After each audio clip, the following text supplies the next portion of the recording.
we're basically going to repeat the process that we did after tying our first piece of bucktail in and then adding the gold flashaboo. You can do the same thing, except this time I'm going to go back to my copper color. Again, the color is up to you, but we're going to do the same deal.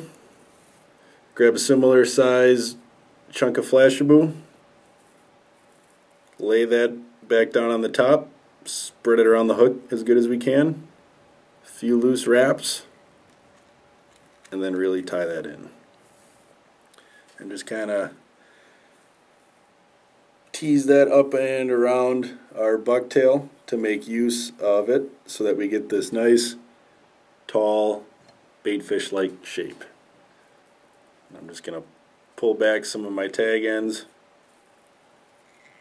tie those down, again for a little bit more flash, plus this is going to help anchor that piece in. And then on this particular one, I'm also just going to throw in a little bit of red flashaboo just to give it that extra little bit of flair and red that those predators might be after. So what I'm going to do here is take a full length of red Magnum flashaboo, find the halfway point and lay that down here and tie that in on the top just like we were doing with our other pieces, and then take the other half and bring that underneath so we get a nice even distribution of that red flashaboo. And just kind of wrap everything in and get it secured, and kind of clean up some of our thread here so everything's covered up. And after we've done that, we're going to give that one more quick hit of glue just to make sure all that stuff survives the teeth or the mouths of whatever eats our big fly. They could probably stop here with the Supercharger and still have a pretty good fly.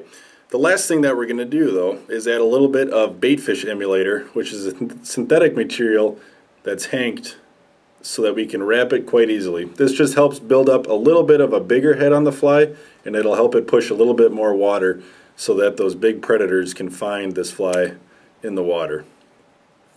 We'll start by trimming off just a little bit on our baitfish emulator to give us a little bit of an anchor tie-in point, and then do just that. Tie that right in front of where we stopped during our last step. Just get that in there good and solid. Then wrap our thread forward to where we're going to meet the baitfish emulator at the end. So after we've done that, just begin palmering that forward and around, and we're just going to kind of manage our material here, just keeping sure that it stays back and is going where we want it to. You don't need a whole lot of this stuff. A little bit goes a long way, so we're just going to give that a few wraps as we go forward. Again, just kind of managing everything so it doesn't get caught on itself.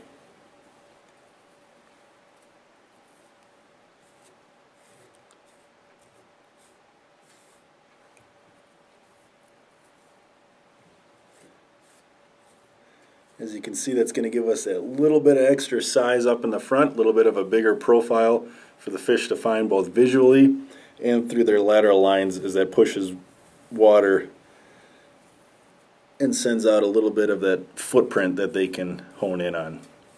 So now that we're at the front, take my thread, tie off that piece of baitfish emulator, give that a trim, kind of clean this back up, stroke that back so that everything is kind of where we want it to be, so it's nice and even. Just kind of pull that back, and now I'm just going to proceed by cleaning up our front here and laying down a good solid set of thread, getting rid of all the little black pieces that are still showing. This is just aesthetic busy work really, but I always like to finish up with a fairly clean looking fly. plus it's going to help secure our materials in there, because again, the fish we're after with the fly like this, they're big, they're mean, and they do a number on our flies. That's what makes using this primarily synthetic fly so good, is that this baitfish emulator and that Magnum flasher boot lasts through quite a few toothy fish. And like we did before, finish up with a good coating of head cement to make sure that we protect that thread from the teeth and the mouths of the fish that we're after. And it probably wouldn't even hurt to do a little bit of epoxy work on the front, just to make double sure that we're really good to go in keeping this fly together.